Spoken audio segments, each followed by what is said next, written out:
every single education conference or conclave. I can certainly remember, this We is are as live. after it was 15 years ago as it is today. And I think although a huge amount of progress has happened in the past 10 to 15 years, particularly in the Indian ecosystem, I think all of us can safely say that there is a huge amount of room to grow. If we look at a couple of statistics, which India is still lagging behind, one is industry research done within universities. We still have a far way to go. The number of executives, especially C-suite, who are entering and leaving in terms of doing sabbaticals and rotations. Although we are seeing this more and more, particularly in the MBA schools, in the mass comm schools, it hasn't quite arrived there in a more general category of education. We haven't seen that yet. Third, there is still a very much a disconnect. And I wouldn't say this is an academic disconnect. I think it's a student disconnect between where we see what's happening in terms of what industry needs. That these are the courses we would love our students to take. These are the skills, behaviors, attitudes we need. What academia ends up offering, and not because they don't know. I think in 2021, I think enough professors, enough curriculum boards are well connected with industry. Often the linkage is stuck is that parents and students don't know. So we've seen courses where industry is very excited about them. They're all set to hire from it, but then no students show up. And so this tug of war between what was historically, I think, industry and academy interface has also now industry, academy, and ultimate stakeholder consumer interface, which has to be bridged. I'm delighted to have an extraordinary panel with me today to briefly discuss on this topic. I would request each and every one of you, if you could spend 3 to 5 minutes talking about your perspective, particularly covering one best practices that you have seen actually work, because I think that is something that we all need to really reflect on.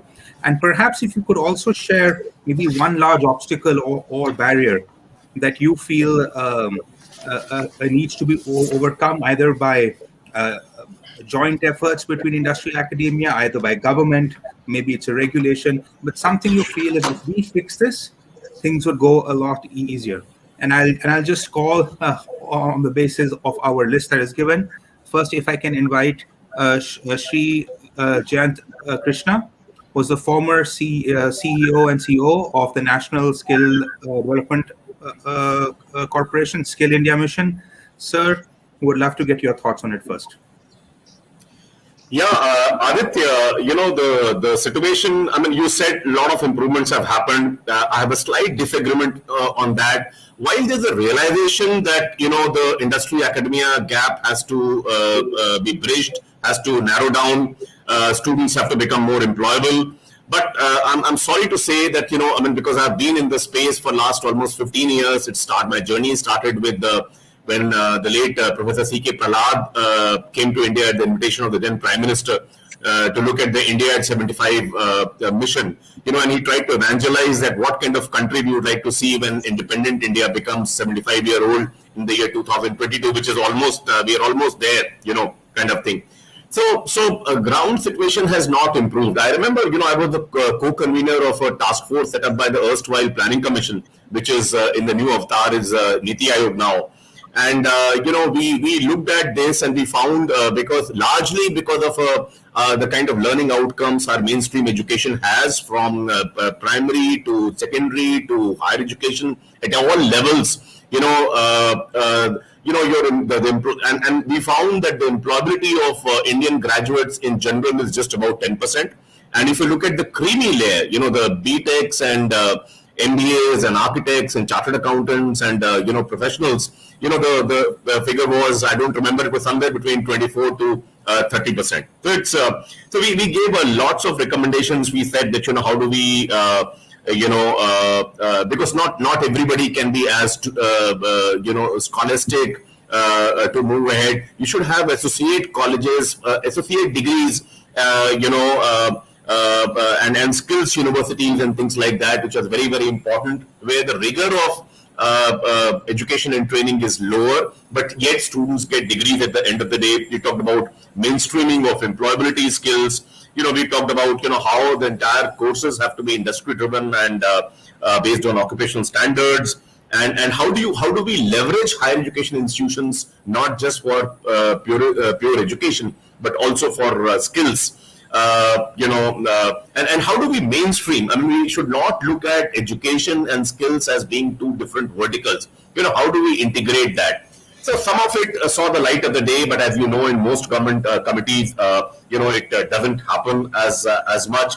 So I think a couple of things which I would like to recommend straight away, realizing the limitation of time, is that through a prism of timelessness, we can keep blaming the system for what it lacks and say that teachers, the kind of teachers, barring a few exceptions that the Indian education system gets, they are not the best of breed people from the system, and it's more of a leftover profession for most of them, barring a few exceptions, I must qualify.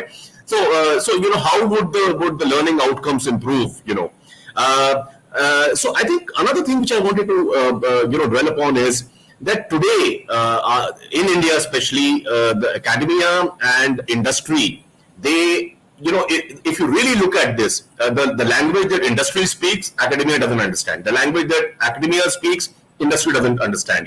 There's a lot of gap there. So I think, if I get some time later in the session, I will talk about those issues. But a few things which I thought, since the quality of teachers may not improve dramatically overnight, we may not be able to incentivize and compensate the teachers at par with other professions, other evolved professions in the country in the immediate future. So I think few things which to my mind are very, very doable, actionable items are: why can't we make internship compulsory at the secondary level of education itself? Minimum of two months of internship, from class 9 to class 12. Why can't we make a 6-month embedded apprenticeship as a part of all degree programs that we have in the country? Because unless students go as an apprentice and soil their hands at the industry, we can all keep hoping that improvements will happen, but improvements would not happen. How can we have a regime where a teacher, especially in the higher education, they go and they do their own secondment, in the industrial houses, in the corporate sector. So I think these things are very, very, very critical. A lot of people. Good thing is a lot of people become entrepreneurs in the country, but many of them the failure rate is, as the entry rate is good, the failure rate is very high. Startups and people like that. Why can't we ensure, if not compulsory, at least an optional entrepreneurship program in all degree colleges, in all undergrad degree courses in the country? So, and last, I wanted to say that you realizing that there are gaps in learning outcomes. Those of us who have seen the ACER report, we all know how a class 8 student can't read a class 3 vernacular language text, can't do simple maths, So there's so many gaps, things would not improve, but at least, in terms of how can we, add more inputs, and how could we mainstream employability skills as a part of our education itself to bridge that deficit. I was in Stanford a couple of years back and spent a few days, and I was surprised to see how the university has produced 90 to 100 Nobel laureates. How the most critical algorithm behind the Google search engine was actually happened in Stanford. How the Silicon Valley, almost who's who of Silicon Valley, a lot of, not just the manpower came from there, lot of things, for a lot of their developments, and a lot of these tech companies which are giants today, Stanford became the crucible, where the initial things happened, So I think we are a far cry from what we should be. And if we just say things have improved, things are hunky-dory, we will be in the denial mode and the change would never happen. just last one, new education policy. I mean, it's a wonderful document, but look at how it is being operationalized in the country at the state level, at the central level. You'll be aghast. I think lots of things need to change, but I thought these were, mainstreaming employability education, introducing internship at the secondary level, and a compulsory apprenticeship at the degree level. These are a few thoughts, and perhaps offering entrepreneurship as an optional. These are some suggestions I wanted to give immediately, and teachers going to the corporate sector to soil their hands and figure out what the corporates want. Thank you. Thank you, Soin. I'm always deeply appreciative for the Stanford University plug. I am the president of the Stanford Alumni of India Association Northeast this year. So thank you for your kind words on that. If I could grab then Mr. Sumit Sharma, MD, the Boston Consulting Group from Singapore. Sir, your thoughts. Janji was, of course, very downcast that, although they are, as I mentioned, positive shoots, he still thinks there's an enormous gap. Your thoughts, Ji, what you have seen really work. I know BCG has a very strong campus hiring program. It works with a lot of the top universities all across the world, both in terms of curriculum as in terms of, just basics of giving internships and apprenticeships. Would love to hear, Ji, one thing that really works and one big obstacle that you'd love if were somehow removed.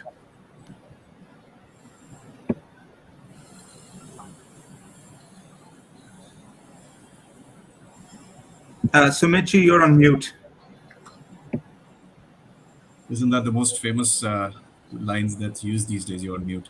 No, so I was going to say, I like to actually take learnings from where things have actually worked and, who's done what at a macro level as well as at a micro level, right? At a macro level, I always draw inspiration from a couple of sectors and a couple of geographies that have actually done really well, right? So just to give you those examples, Singapore, where I actually live, and, I've lived here a few years in the past as well, and I've just come back. The ecosystem of academia out here is basically corporatized, right?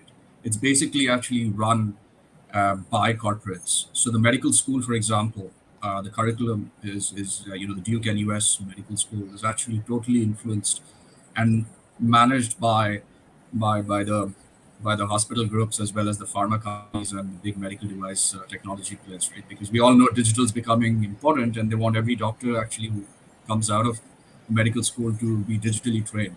So, to the previous points that were made, I see that work so well in the medical sector, where in year 4 of MBBS equivalent, you basically actually have to take up all the latest and the greatest technologies as part of your academia, for which you go for 2 months to Johnson & Johnson, 2 months you go work at a Parkway hospital, 2 months you go work for a pharma company.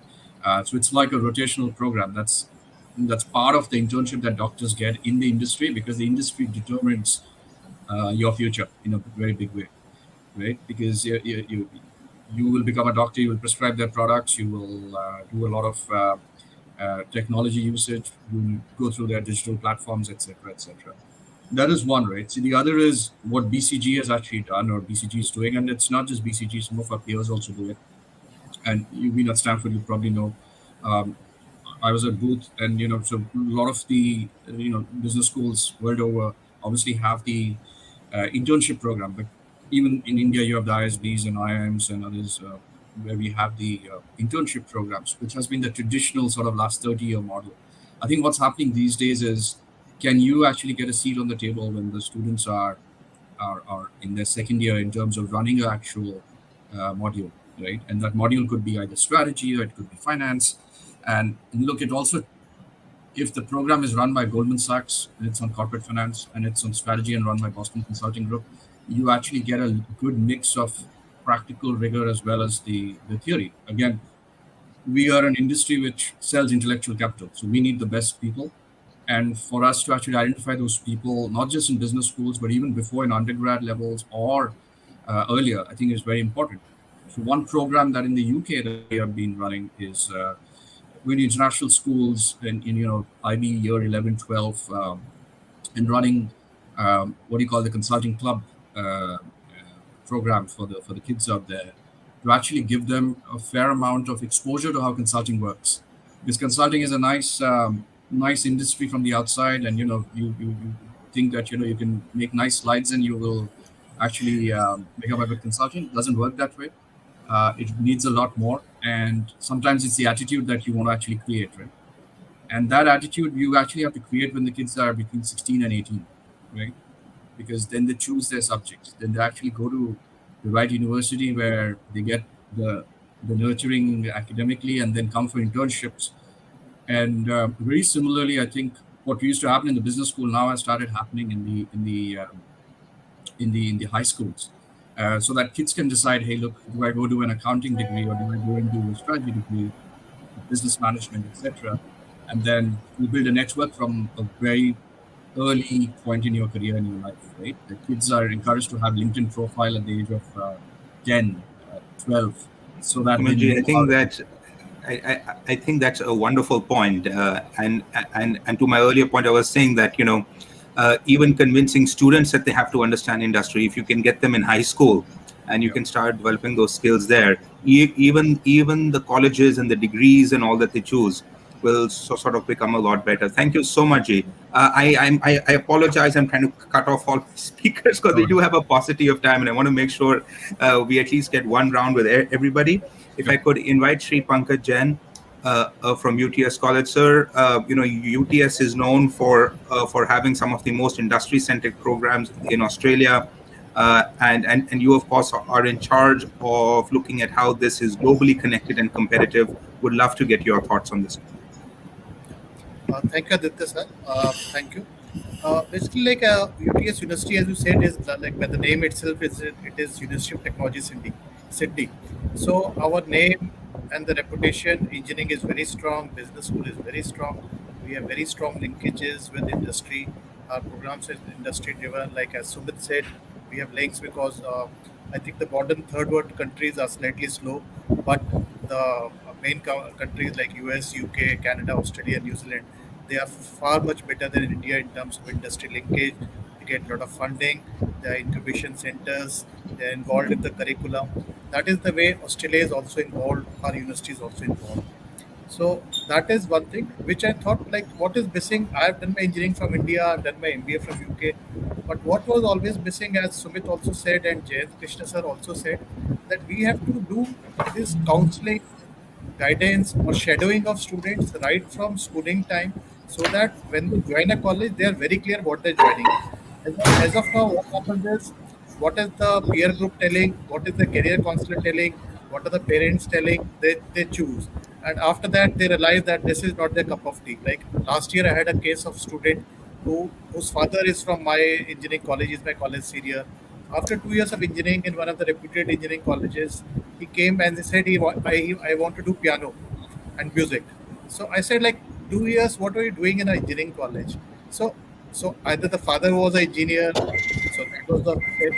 So I think we have to get the industry involved at a much clear stage, so that the students can take the right decision and are not forced by peer pressure or by the college or by the school or by the parents to choose a subject, and then after 1 year, 2 years, they'll decide what is not fit for them. So I think we need to appreciate and have industry linkages. What NEP, Jain Krishna sir said, the new NEP also has a lot of points, and Aditya sir also said that internships are a must as per the new NEP policy. The only thing is, how does industry come forward in India, open up their arms, we interact with universities, academic part, and see that they are actually involved instead of just going for doing guest seminars and doing picking up students for jobs and just delivering guest lectures. So over to you, Aditya sir.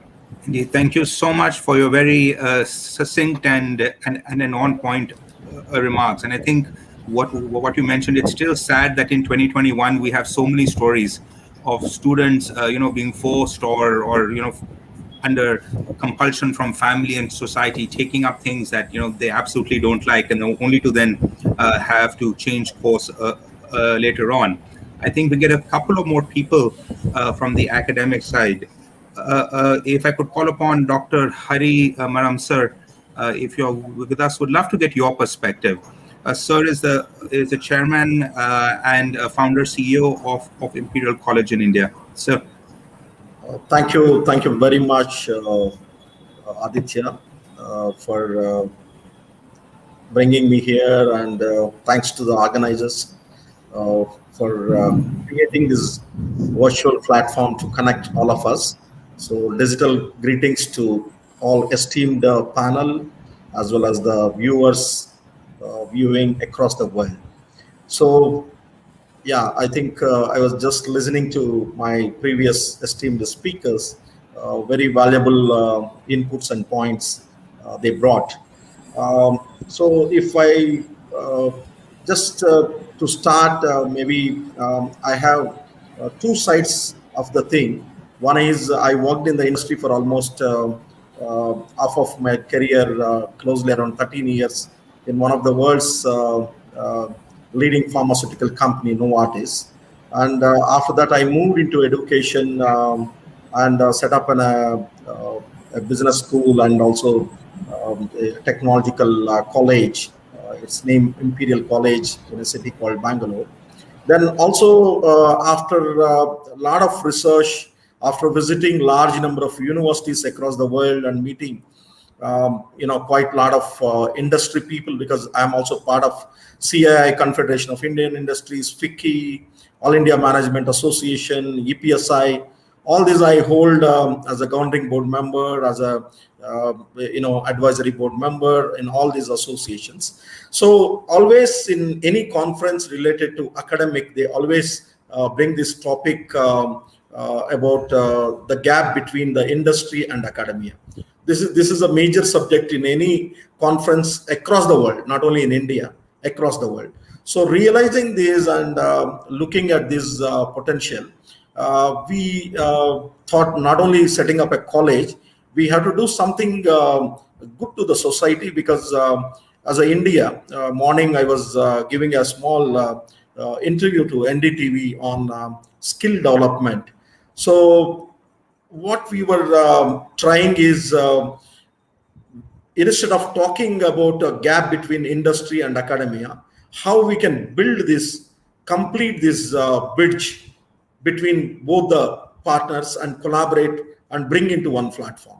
That's how we started 6 years back, organization called Vision Digital India, where we collaborated with some of the best companies of the world, like IBM, Google, Amazon, Microsoft, SAP, and we identified various verticals where jobs are there, where opportunities are there across the world. And we started collaborating with universities and colleges and offering this program. So I'm happy to say that in Vision Digital India, in a less than 5-6 years, we are able to train closely around 1 lakh students across India. And we are very confident of reaching 1 million in next 4 years. So this is just a small kind of example of what we are trying to do. But if you look at India, yes, definitely India is one of the largest nation today, and we have a largest student population, closely around 1,000 plus universities, 49,000 colleges, 980,000 primary schools, and you have more than 3.5 to 4 million play homes and other things. So which all put together, you have 450 million students from primary education to PhD. And unlike any country in this world, we have one advantage that is called demographic dividend, where out of 1.35 billion population, we have 60% of our population is below 35. So these all people require skills. So that's how to start and to initiate something in a bigger way. We collaborated with some of the best universities of the world and with some of the best brains of the world. So we brought in a theory called GDKP. In a simple way to tell about this GDKP is, the GDP is a most common thing to evaluate the country market capitalization, the wealth of the nation. So a professor from California State University, Professor Umberto Salpaso, he given an idea to our Honorable Prime Minister. If we can add K into GDP, the knowledge K is nothing. Hariji, my apologies. In the interest of time, I think we're running out. Could Yeah, you one big obstacle that you think that will that is preventing industry academy interface? And I can yeah. grab One an thing example. is we are not coming out. Everyone industry thinks that industry is great. Academia thinks academia is great. That's how we are unable to come to one platform and discuss. You given one of the best example. I was just listening. CK Prahlad, bottom of pyramid. In fact, I am one of the student of CK Prahlad. I visited Ross Business School at Michigan and I've done a good study on one of the project. So what we are trying to say is we are not coming in a one platform to solve the problems of industry and academia. So that is what required, as rightly this panel discussion theme of bridging the gap between industry and academia. That is what we have to do as an industry person, as an academic person. And I have both the roles in both the places. So that's how I'm happy that along with your esteemed panel, I am there today to share my ideas. Thank you.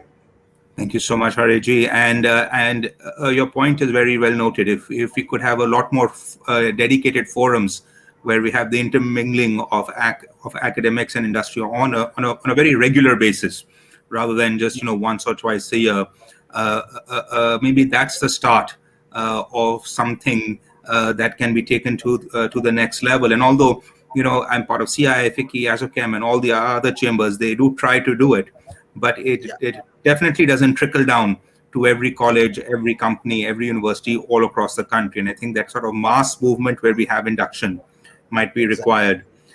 If I could call upon Shri Tarun Singhal, Director of Business Development, Marketing and Communication, Sopra Steria India and Sopra Banking Software. Sir, would love to hear your perspective on this. Thank you so much, Aditya. Good morning to all of you once again, and I'm delighted to be part of this panel with the five of you as co-British Living Bridge Scholars UK alumni. The stage is well set by Jain, Krishna, and some of the other co-panelists. To add on to their insights, and especially on internships, let me share that my son is pursuing undergraduate program in computer system engineering at the University of Sheffield in the UK. And the program has a mandatory year in industry internship. So I think we in India should also start some of those initiatives. In my view, an effective collaboration between an academia and industry has the potential of boosting our economy while ensuring growth. The educational institutions and industry need to come together in a synergistic relationship and find a common ground to meet each other's needs. Then only it will be a win-win situation for all. Recently, our Honorable Prime Minister Modi ji, in one of his speeches, stressed on the importance of promoting easy and new ways of learning, which he called methods of new age learning. There he said were 5 E's: engage, explore, experience, express, and excel. Though educational institutions are training millions of youngsters, yet corporates feel that they are not getting the necessary skill and talent required for a job. What is important here is the alignment of curriculum with industry requirements. Academia can also look at existing pedagogies and see if the same can be improved and made more practical in approach. The need of the hour is to induce 3 things: practical case studies, conduct regular connect with industry experts, and leverage available industry relevant online courses merged with the syllabus to give students more holistic insights about the industry. But I'm proud to share that at Sopra Steria and Sopra Banking Software in India, we are proud to have built a culture that thrives on innovation, creative thinking, and continuous learning. As part of our growth strategy, we have invested in a dedicated Campus Connect program that has helped us align with mentors, industry experts, thought leaders, and students to discuss avenues and travel the road to business excellence. Thanks to this program, we have also got the opportunity to work with some of the brightest minds in the industry. As we set to discover life and reinvent in a post COVID world, we remain committed to establish similar platforms to nurture talent and facilitate exchange of inspiring ideas. Sopra Steria is also focused on driving the Digital India initiative of the government. We have 22 digilabs spread across the key global geographical regions in which the group operates. The digilab has people across the world working together on solutions of the future, leveraging ample of cross-skilling opportunities. It would be great if employers like us come forward and work exclusively with the academicians to create and develop a shared model for jobs and curriculum to address specific industry requirements. Let me share some of the very few examples very quickly. In June 2021, Amazon India launched Machine Learning Summer School to help students learn new skills.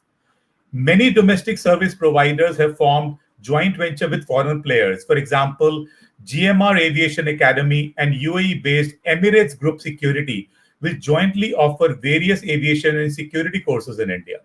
In May 2021, the BITS School of Management joined forces with London Business School. This partnership will focus on three segments: student engagement program, LBS faculty teaching at BITS OM, and developing joint executive program in the space of women leadership. And there could be many more examples. But with the paucity of time, last but not the least, I just want to say that the curriculum in the colleges should be fine-tuned to ensure that skills like entrepreneurship, business acumen, and managing small businesses are included. This could be further rounded up by industries joining hands with the institutions to provide assimilated learning on newer technologies. Thank you very much and happy upskilling. Thank you so much, Tarun. And I love your absolute wonderful sign off. I think all of us could use that as a happy upskilling as our routine sign off even in industry. I think that would be a huge thing. I love your notion of the responsibility of employers to get deeply involved in academics. I think one of the standard challenges that when I talk to chairmen and CEOs, they want to really do it, but just given they're busy, they have huge amount of market pressures and all, it's very hard for long term for small and medium businesses to truly make a commitment to their local academia. But I think if in every location, every sector, every district all across India, if we can get employers to say that, okay, whatever is the nearest local college, I will at least support them, I will at least help them. I think that's something that can really boom. One of the things which always concerns me, all the top 50, 100 names, many of them who are in this panel, they will be taken care of. They have the funds, the resources, the ability. I always worry about the 99%. All those thousands of colleges, of companies, which will never be showcased in an Economic Times or a Financial Express. If we can get them involved, I think we can create a broader ecosystem that will push the entire education and skilling up to the next level.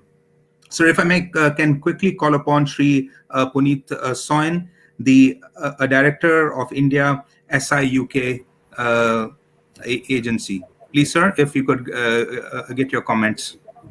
Thank you, Aditya ji. Thank you for giving me an opportunity. I thought I'm the youngest one, so I'm probably going to have a last chance to speak in. Most of my panelists cover major the point in there, but I would like to share my own experiences rather than just my thought process. I was a student in India. I was a student in the UK. Then become become an industrialist. I started a company bring the company SIUK in India 13 years back, and now I'm dealing with a lot of universities, UK universities, including UCL, Warwick, Manchester, all these big brands you heard on day-to-day basis. Now, when I was student in India, I never been taught you have to have acquire these skills, behavioral skills, the communication skills, anything. It's just been told by placement officer, you will get a job 10-15,000 rupees, which is like 15 years back, in one of the retail banking there. I said like, okay, this is our aim to get a job of this much in there. But when I compare to Warwick, when I went there, it's like totally a different ball game over there. They told to become an entrepreneur, right? How you become bring something, a new idea, innovative, while studying in there, how we as a faculty can help you, right, to become a successful entrepreneur. This is something click in my mind, and I said like, this is fantastic. Nobody have realized me I can become an entrepreneur rather than just an employee. So that's changed my whole perspective, of getting a good curriculum set for students. So when I heard Jain sir, I was very very keen on that point. Internships are never invited in our own side here. Tarun ji rightly mentioned, we call it sandwich program, where the student has to go at least 1 year in a placement year and have to real work exposure, rather than just on a theoretical basis. You have cut and paste copy culture, present your your project reports. So over there we work with the industries. We understand what is the real problem, rather than just reading the case studies of 20 years back something happened in Pepsi and Coca-Cola, what we gonna do this. We really enjoy working with small SMEs in the local commentary area in there. In fact, I appreciate that point. University of Warwick have their own center, business center in there, where they involve a big brands like Tata. Tata have a operations over there, Jaguar over there. Along with that, they have Sun's Microsystems, small companies over there, where they just have to go quickly get students for their own projects. So they list down, okay, we don't need freelancer for these many hours if somebody is able to work with us. So Tata have provided a space to these companies, corporates, so the corporates can go anytime and pitch into these students and bring them on board for their day-to-day works in there. Secondly, I feel internships has to be there. For example, in India, we have a chartered accountancy. You have to do mandatory 3 years of articleship here. So why we can't do it for engineering? Why we can't do 6 months for BBA programs or MBA programs in there? We never have these opportunities in India. One of the most concern of area when I'm working as a company, I thought to hire management trainees for my own company, so I can develop future pipeline, because in our industry it's very niche. We do not get too much of skilled manpower, so we have to train these skilled manpower by our own self. So when I saw these compliances, it's very very difficult. You have to pay minimum wages, you have to get these things, so much of HR litigations, compliances has to be follow up. So I thought, okay, I'm not going to do that. I'm going to hire somebody who has that experience, and I probably get it from the somewhere in the industry. So it's discouraged me as an entrepreneur, to bring fresh talent, so I can train them, if not they're trained by their college in there. Then I say the industry people have no encouragement to go to academic side. Now I've been invited by a lot of my alma mater universities to come and speak to us. I didn't take an encouragement to go there. It's just 1 hour, probably students not going to listen to you, that's it.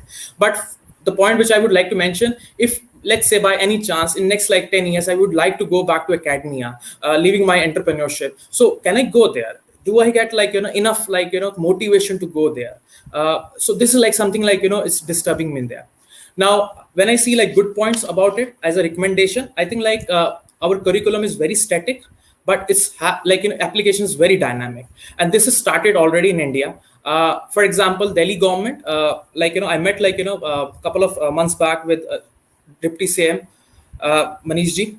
He mentioned a lot of good things about it. One of the things he mentioned, he said why not we teach our students at the school level to become an entrepreneur, because India is a developing country. Our forefathers have studied before independence. We are a developing country. We are still a developing country. My kids are also studying this in their class books. We are a developing country. Why can't we become a developed country? So this is one point which clicked to my mind. So these are things which I would like to recommend it. One closing thing which I would mention here, students at the school level, they are the seed for us. They have everything. We just have to nourish them properly, and once they get nourished, they go to industry and they can flourish, and they can bring a lot of economical advantage to India. So we can stop this brain drain as well in future if we would like. Thank you, Aditya ji.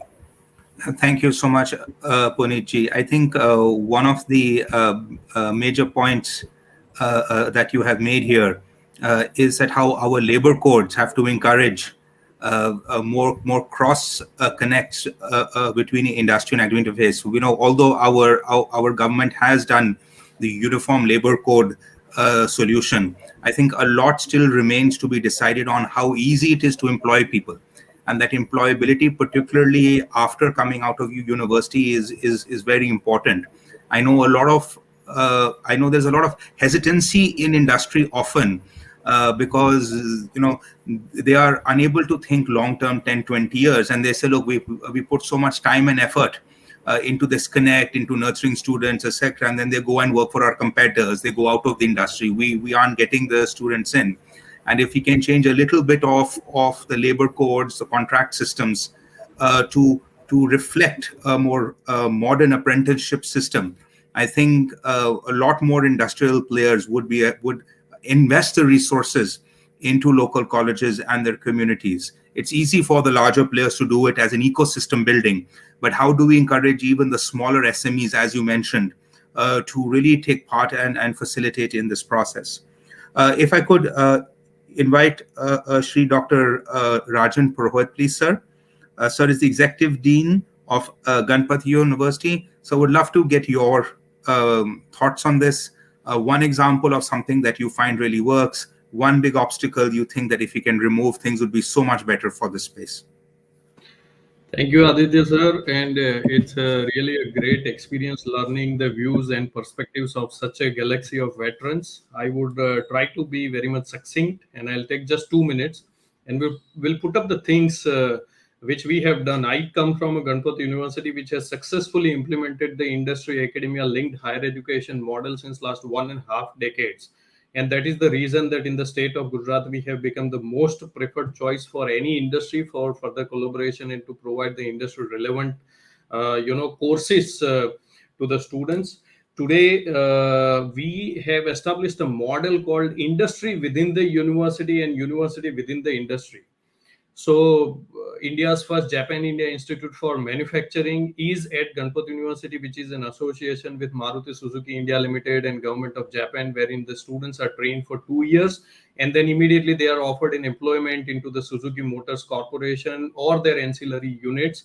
We, in our Institute of Pharmacy, we have FDCA approved tablet and oral syrup manufacturing factory, wherein students get exposed right inside when they enter to the institute. On the one side there is a academic institute, on the other side there is a FDCA approved factory. For our maritime or merchant navy programs, we have built a shipping campus which is as good as an identical ship inside the campus, wherein students get a lot of practical hands-on learning. We have an association with one large organization called E-Infochips Limited, which is an aero company now, and we have established a center of excellence right inside that industry. So that shows that when I'm talking about industry within the university and university within the industry, that's what we have done. Few things we are talking about, how to narrow down that gap between the industry and the academia. So one thing is very much exciting for us, and that's an opportunity that on both the side people are available to welcome with open arms. Like industry is ready to welcome the academia with open arms, and academia also reciprocate the same feeling. It is just a matter of the way we propose to collaborate with them. One good thing is recently Ministry of Education has already established an autonomous body called Board of Apprenticeship, and which focuses a lot, which emphasizes a lot, which encourages the universities to offer the program which are internship blended programs. Few takeaways, or because just respecting the time, otherwise the discussion may go very long.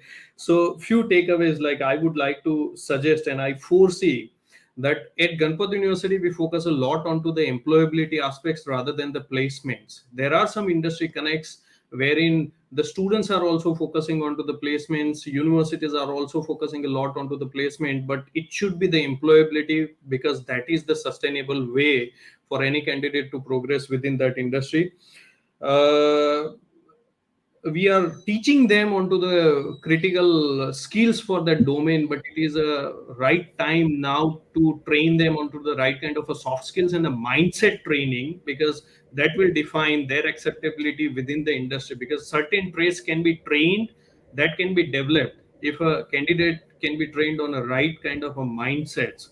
The another point is there has to be, which is very much important, I personally believe in this point, that there has to be an interplay between the industry and the academia. When we are talking about industry, when we are talking about internship for the students, why can't we have the internship for the faculty members also? Because the students will remain for maximum period of time, and they will be mentored by their faculty members in their institutes. So we need to Ranju, introduce. well taken.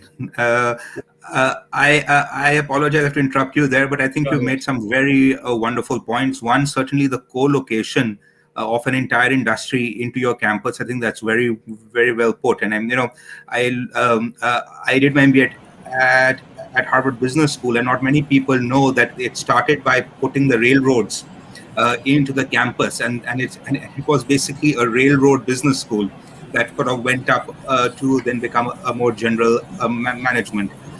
We have time for one more speaker, sir. If I could invite Shri Sunil Somani, founder, Vice-Chancellor, Medi-Caps University. Sir, would love to get your perspective. We have 3-4 minutes, so please, sir, all yours.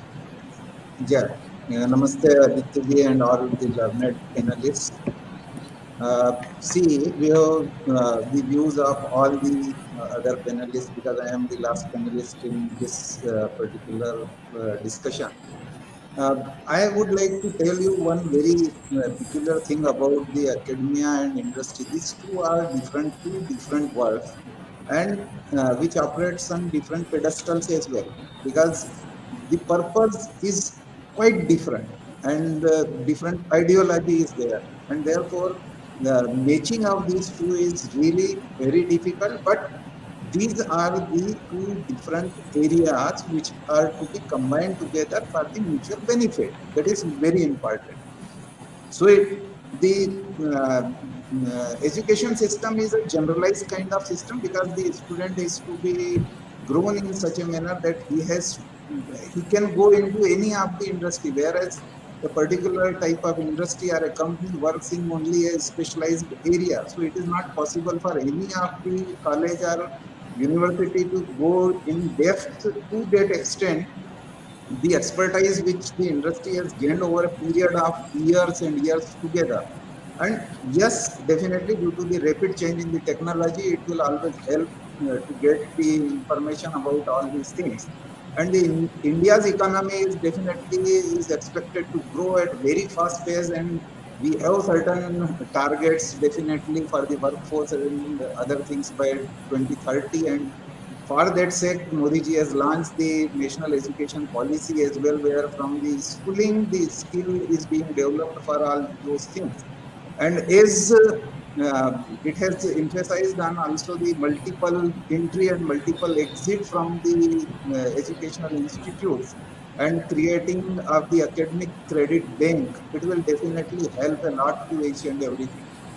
I would like to tell you one more thing, that the students come into the education for basically two purposes. One is either they will go into their own business, tell it startup, tell it any parental business, or setting up something else, joining some business. And another is for the job. What we are discussing is more related with the job oriented kind of thing. Because in the parental business, you don't have any problem. He will come to the institute and then he will join the parental business and learn each and everything over there also. What rightly has been mentioned by Puneet ji also, that like the CA, CS, law, medical and other things, where they are having the on-the-job training itself during their education.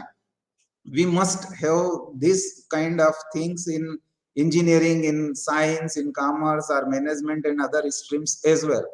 What we have done in my career is I started for all the courses, whether it is science, engineering, commerce, management or any kind of such courses. every year end or even in the semester break, the student has to come to the industry. They have to go to the industry and learn the thing from the industry. And we have specifically mentioned that during their first year, you have to learn these particular things are your objective.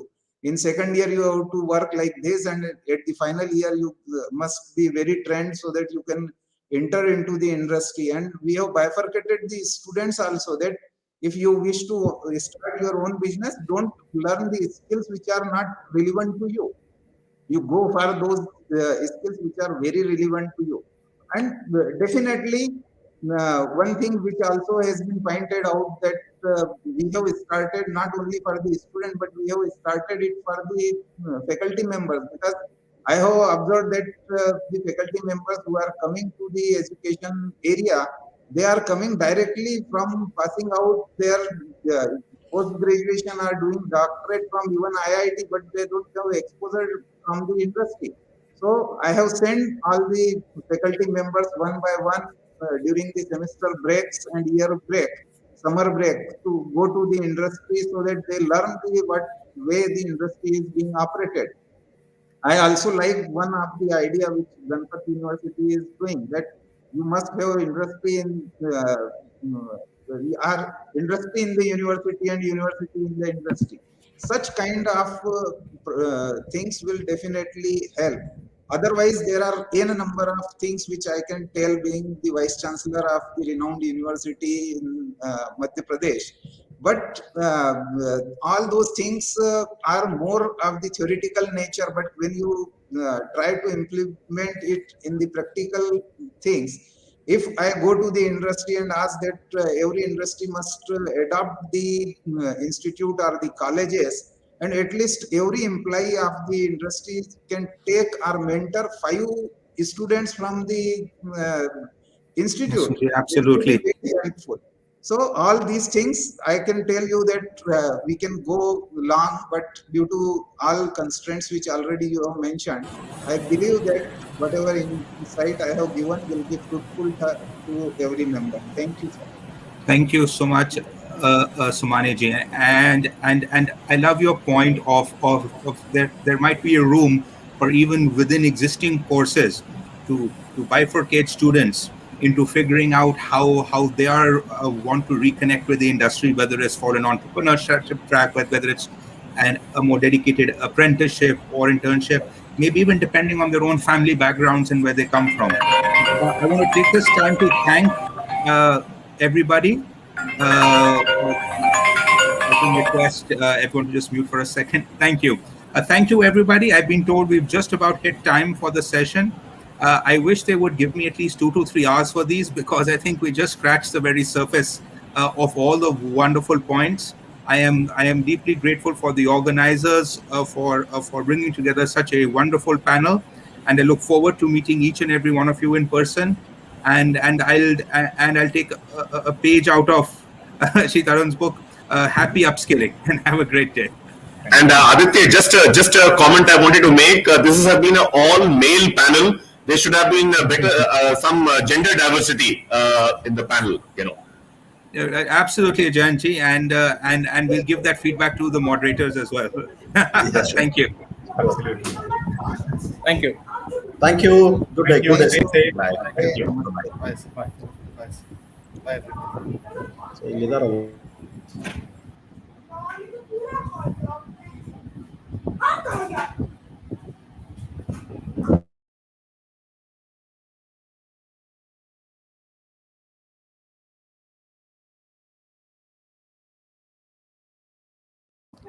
Thank you, sir. Thank you very much.